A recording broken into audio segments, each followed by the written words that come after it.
వేదిక మీద ఉన్న సిటీ కాంగ్రెస్ కమిటీ సభ్యులకి, మా మిత్రుడు రామశివారెడ్డి గారికి, అధికార ప్రతినిధి జిల్లా కార్యదర్శి సునీల్కి, కస్టర్ రామరెడ్డి గారికి, ఎస్సీ ఎస్టీ చైర్మన్ రవి గారికి, రైల్వే బోర్డు మెంబర్ స్వర్ణ వెంకయ్య గారికి అందరికీ ధన్యవాదాలు తెలియజేసుకుంటున్నా.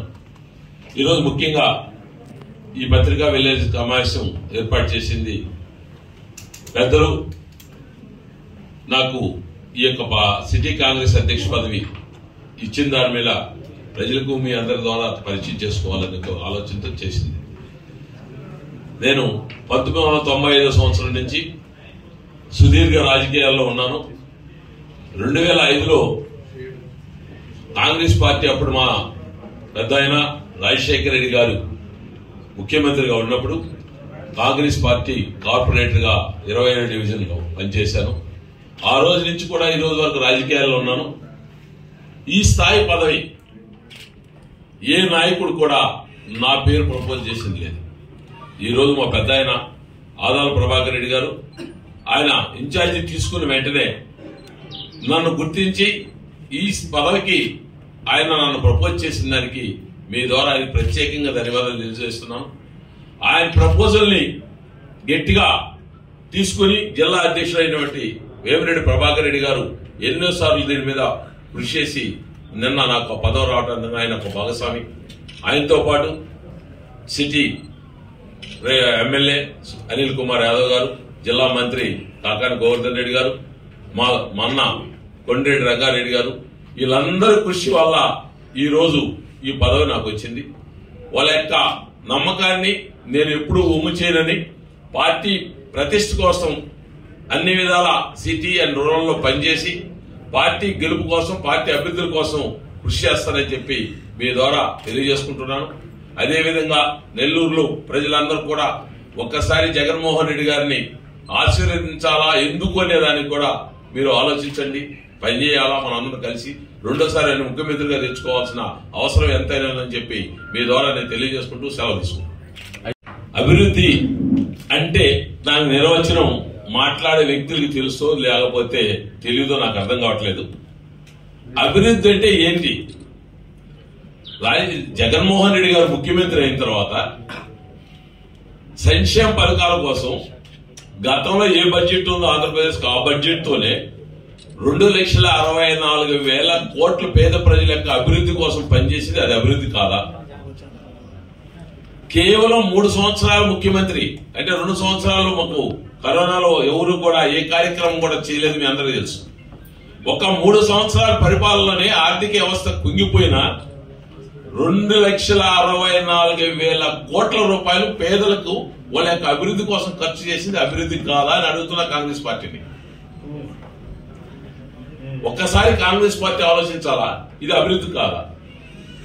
మరి అభివృద్ధి దిశగా ప్రయాణం చేసినావా లేదా అనేది ఒక ఆలోచించి, అభివృద్ధి అంటే ఈ 2,64,000 కోట్ల రూపాయలు గతంలో ఎవరు ఖర్చు పెట్టకుండా ఏమైందో తెలియకుండా ఉండేదాన్ని మీరు అభివృద్ధి అంటారా? కాంగ్రెస్ పార్టీకి యొక్క నిర్వచనానికి అర్థం చెప్పానండి. ఈ 2,64,000 కోట్ల రూపాయలు మేము సంక్షేమానికి ఖర్చు పెట్టాం. గతంలో ఖర్చు పెట్టలేదు. ఈ డబ్బు ఏమైంది? అభివృద్ధి జరిగిందా? మరి రేట్లు దేనికి వస్తాం? మీరు ఏ అభివృద్ధి కార్యక్రమాలు కదా? ఈ రోజు సొంత నిధులతో 4 పోర్టులు నిర్మిస్తున్నాం. 20,000 కోట్ల రూపాయలు ఖర్చు పెట్టాడు జగన్మోహన్ రెడ్డి గారు. 20,000 కోట్ల రూపాయలు రాష్ట్ర ప్రభుత్వానికి. కరోనాలో 2 సంవత్సరాల్లో పక్క రాష్ట్రంలో మనం ఏర్పడిన 5-10 సంవత్సరాల్లోనే ఆర్థికంగా ఇబ్బందుల్లో ఉండినా పక్క రాష్ట్రంలో జీతాలు ఇచ్చేదానికి ఒక రాష్ట్రం 20% కట్ చేసింది ఉద్యోగస్తులకి, ఒక రాష్ట్రం 10% కట్ చేసింది. మా నాయకుడు ఉద్యోగస్తులకి ఎక్కడా కూడా పైసా కట్ చేయకుండా జీతాలు ఇచ్చిన ఘనత జగన్మోహన్ రెడ్డి గారు. అది అభివృద్ధి కాదంటారా? 20,000 కోట్లు పోర్టు ఖర్చు పెట్టారు, రికార్డు చెప్తుంది. గతంలో ఎవరైనా కోర్టుల కోసం ఖర్చు పెట్టారా? అది అభివృద్ధి కాదా? 17 మెడికల్ కాలేజీలు ఇచ్చాడు, అందులో 5 మెడికల్ కాలేజ్ ఓపెన్ చేశాడు. అది అభివృద్ధి కాదా? ఈ కాంగ్రెస్ పార్టీ ఎక్కడ అభివృద్ధి చేయలేదో చెప్పానండి. గతంలో నేను కూడా పేపర్లో చూసా, పోలవరం కట్టలేదు. వైఎస్ రాజశేఖర రెడ్డి గారు ఉంటే 60% పనిచేస్తే ఈ రెండు పార్టీలు కూడా ఆ 40% పూర్తిగా చేయలేకపోయింది అనేది కాంగ్రెస్ అభియోగం. నేను ఒకటి అడుగుతున్నా, రాజశేఖర రెడ్డి గారు 5 సంవత్సరాలు ముఖ్యమంత్రిగా ఉండి 60% పోలవరం పనులు పూర్తి చేసిన ఘన చరిత్ర మా నాయకుడికి రాజశేఖర రెడ్డి గారు. దాంట్లో ఎవరైనా సరే ఒప్పుకొని తినాల్సిందే. ఆయన సంపాదించిన సంపాదనని ఆయన కేవలం రెండోసారి 3 నెలలు 4 నెలలకి ఆయన మాకు దూరం అయినప్పుడు 4 సంవత్సరాల 7 నెలలు ఇదే కాంగ్రెస్ పార్టీ ఆంధ్రాన్ని పరిపాలించిందా లేదా? ఇదే కాంగ్రెస్ పార్టీ 4 సంవత్సరాల 7 నెలలు పరిపాలిస్తే గతంలో మా నాయకుడు చేసిన 60% పనులు 40% పనులు ఈ 4 సంవత్సరాల 7 నెలలకు ఎందుకు పూర్తి చేయలేదు కాంగ్రెస్ పార్టీ చెప్పాలి. ఈ రోజు ప్రచారం చేసే కాంగ్రెస్ పార్టీని అడుగుతున్నా, 4 సంవత్సరాల 7 నెలలు 30% పనులు పూర్తి చేయని ఘన చరిత్రలో మీరు మమ్మల్ని అడిగిస్తే ప్రశ్న మీకు హక్కు ఉందని అడుగుతున్నాను.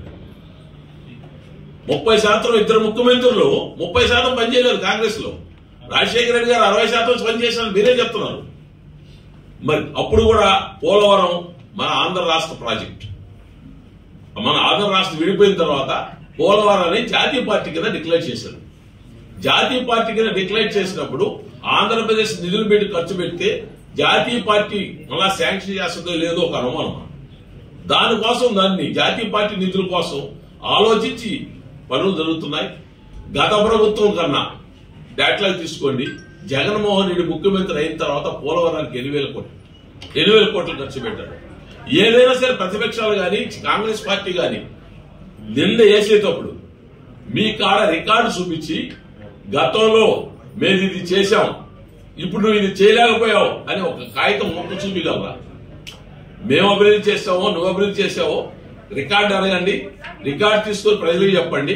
ప్రజలకు అడగపోతే రోజుకొక మీటింగ్ లో అబద్ధం చెప్తూ పోతే కొంతమంది ప్రజలైనా నమ్మతారనే విశ్వాసంతో వాళ్ళు ప్రచారం చేస్తున్నారు తప్ప గతంలో ఏ ముఖ్యమంత్రి కూడా నిన్నే విన్నాను. ఒక పెద్ద ఆయన చెప్తున్నాడు, మనకు 17 మంది ముఖ్యమంత్రులు అంట. 17 మంది ముఖ్యమంత్రులు ఆంధ్రప్రదేశ్ పరిపాలిస్తే 3 సంవత్సరాల్లో ఇన్ని సంక్షేమ పథకాలు ఇచ్చి ఇన్ని అభివృద్ధి చేసి చరిత్ర సృష్టించింది ఒక జగన్మోహన్ రెడ్డి గారు. ఒక్కసారి మహిళా మా తల్లుల్ని మిమ్మల్ని అడుగుతున్నా, 17 మంది ముఖ్యమంత్రులు పనిచేశారు జగన్మోహన్ రెడ్డి కాకుండా. ఏ ముఖ్యమంత్రి అయినా మిమ్మల్ని గురించి ఆలోచించారా? మీ ఇళ్లలో నుంచి బయట రాకుండా మీ యొక్క అభివృద్ధి కోసం పనిచేసిన ముఖ్యమంత్రి 16 మందిలో ఎవరు ఉన్నారా? ఒక్క జగన్మోహన్ రెడ్డి మాత్రమే ఉన్నాడు. మీరు దయచేసి ఈ కల్లుబుల్లు మాటలని పొరపాటు మాత్రం చేశారంటే ఈ సంక్షేమ పథకాలన్నీ పోయి మళ్ళా ఇంకొక ముఖ్యమంత్రి వచ్చి మీరు మళ్ళా ఈ క్యూ లైన్ లో వచ్చి నాకు పెన్షన్ రావాలా, నాకు అది కావాలని అడిగే పరిస్థితులు తెచ్చుకోవద్దని జిల్లా వ్యాప్తంగా రాష్ట్ర వ్యాప్తంగా మహిళలకు అందరికీ నేను ఒక్కసారి గుర్తు చేస్తున్నాను. దయచేసి పొరపాటు చేయొద్దు. మీరు సల్లంగా ఉండాలి, మా నాయకుడు సల్లంగా ఉండాలని పరిపాలన చేసి మా జగన్మోహన్ రెడ్డిని దీవించండి, ఆశీర్వదించండి. ఈ 17 మంది ముఖ్యమంత్రులు ఒక ముఖ్యమంత్రి జగన్మోహన్ రెడ్డి తప్ప ఆంధ్ర రాష్ట్రంలో 40 సంవత్సరాలు దాటితే కిడ్నీ వ్యాధితో మొత్తం జిల్లా కిడ్నీ వ్యాధితో పడే ఉద్దానం అనేది మీ అందరికీ తెలుసు. మరిన్ని వీడియోస్ కోసం ఛానల్ ని సబ్స్క్రైబ్ చేయండి, లేటెస్ట్ అప్డేట్స్ కోసం వాట్సాప్ ఛానల్ ని ఫాలో చేయండి అండ్ లింక్ డిస్క్రిప్షన్ లో ఉంది.